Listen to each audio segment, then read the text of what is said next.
There's something really unsettling about watching someone smile in court, especially when you know exactly what they're capable of. And in EastEnders this week, that smile might be the most disturbing thing we've seen in a long time.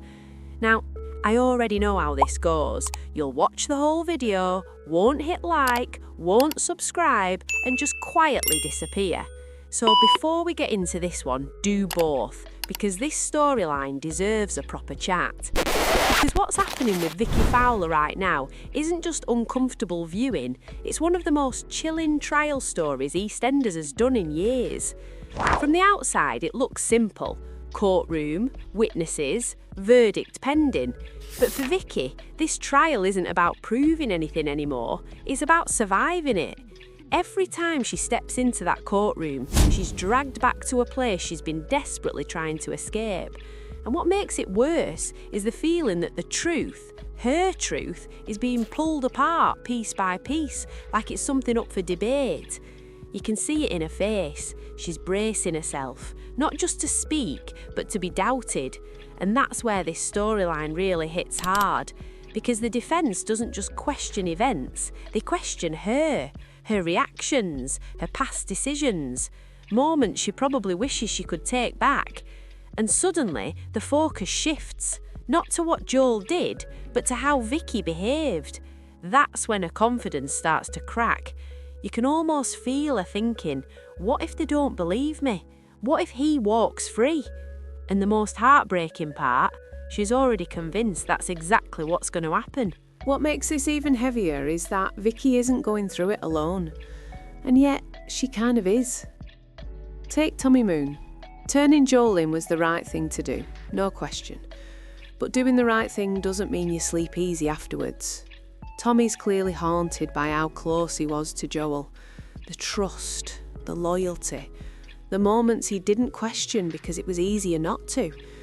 And now, sitting in that courtroom, he's forced to confront the fact that he sheltered someone capable of something truly disturbing.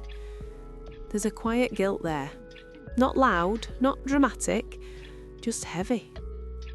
And it's starting to affect how he sees himself. Then there's Zack. Zack wants to be there for Vicki. You can't doubt that. But he's torn between supporting her and dealing with his own emotional mess. Being around her pain forces him to face things he'd rather avoid, and that familiar restlessness starts creeping back in. He can't fix this, and Zack hates that. That frustration starts spilling into bad decisions, tense moments, and a sense that he's slowly losing control again. It's classic Zack, but that doesn't make it any easier to watch. And Ross. Ross is defensive in a way that speaks volumes. Not because he doesn't care, but because caring means admitting he failed to protect her. And as the trial digs up old incidents, old choices, you can feel the tension between them tightening, things left unsaid, resentment bubbling under the surface. This trial isn't just exposing Joel, it's exposing everyone. Now let's talk about that moment in court.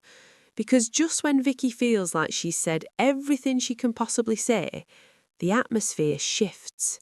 The questioning becomes sharper, more uncomfortable. And suddenly it feels less like justice is being served and more like Vicki herself is on trial. That's when it happens. Joel looks up and he smiles. Not nervous, not unsure, pleased. And that's the moment that completely breaks her, because that smile says everything words don't. It says he still feels powerful. It says he still believes he's won. Vicki leaves the courtroom in pieces, convinced that no matter what happens next, the damage is already done. She said she can't go back in, and you believe her. Not because she's weak, but because she's exhausted. And the outcome of the trial? It doesn't bring relief.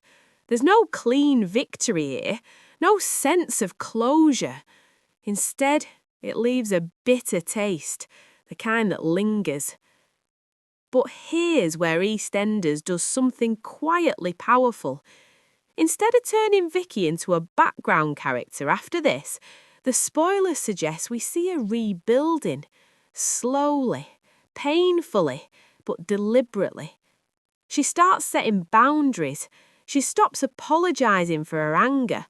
And in a surprising twist, she becomes a source of strength for someone else on the square facing their own nightmare. That's when the power dynamic shifts, because Joel's grin, it doesn't last forever. Reputations follow you, even behind bars, and the kind of behaviour he's shown as a way of catching up with you, sooner or later.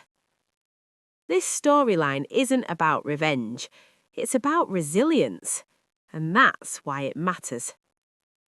Honestly, this is one of those EastEnders plots that stays with you after the episode ends. It's uncomfortable, yes, but it's also important, and it's being handled with real care. I want to know what you think. Did the trial go the way you expected? Did Joel's behaviour make your skin crawl as much as it did mine? And where do you see Vicki heading after this? Healing or more heartbreak? Drop your thoughts in the comments. I read every single one. If you enjoyed this breakdown, hit like, subscribe and stick around, because Walford is nowhere near done yet.